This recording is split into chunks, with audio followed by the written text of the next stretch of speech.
დავით სერგიენკო გიგი უგულავას პასუხობს ჯანდაცვის სამინისტროს ნაცვლად სოციალური პროგრამების განხორციელებაზე პასუხისმგებელი ისევ თბილისის მერია იქნება, ასეთია პოზიცია.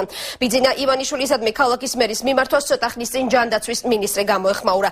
მინისტრმა სერგიენკომ დღეს სამინისტროში გამართულ ბრიფინგზე თქვა, რომ 18 ოქტომბრის დადგენილებით ჯანდაცვის სამინისტრო მართლაც აიღო ვალდებულება სოციალური პროგრამების განხორციელებაზე, თუმცა პროგრამების გასატარებლად საკმარისი თანხები სამინისტრომს არ აღმოაჩნდა, უფრო მეტიც ახალმა ხელმძღვანელობამ სამინისტროში 13 მილიონიანი ვალიც კი აღმოაჩინა.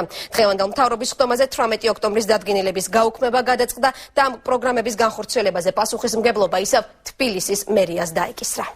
მერიას ბიუჯეტის შედგენის დროს წლის დასაწყისში მერიამ აიღო ვალდებულება, რომ 2012 წლის განმავლობაში ჩამოთულ აქტივობებს განახორციელებდა და ამისთვის მას მიღებული აქვს თანხა 78 მილიონი ლარი სახელმწიფო ბიუჯეტიდან მიზნობრივი ტრანსფერით. რაც ნიშნავს, რომ სწორედ ამ მიზნებისთვის და არა რაიმე სხვა მიზნებისთვის.